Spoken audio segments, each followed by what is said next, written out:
പ്രിയരെ, മോദിജി പുടിനെ സ്വീകരിക്കാൻ വേണ്ടി എയർപോർട്ടിലേക്ക് കടന്നു ചെന്നത് വളരെ വ്യത്യസ്തമായ ഒരു സ്വീകരണമാണ്. എങ്കിൽ തന്നെയും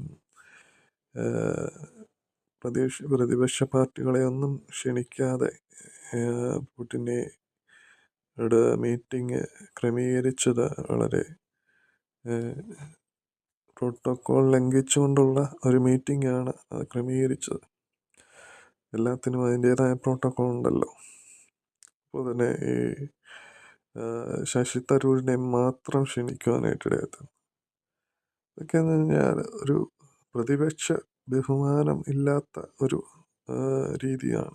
ഇതൊക്കെയെന്ന് പറഞ്ഞാൽ നമ്മുടെ ഇന്ത്യയുടെ ഭരണഘടനയ്ക്ക് പ്രോട്ടോക്കോളിന് എതിരായിട്ടുള്ള കാര്യങ്ങളാണിതൊക്കെ. ഒരിക്കലും ഇങ്ങനെയൊന്നും സംഭവിക്കാൻ പാടില്ല. മോദിജി മഹാനായ വ്യക്തിയാണ്. എങ്കിലും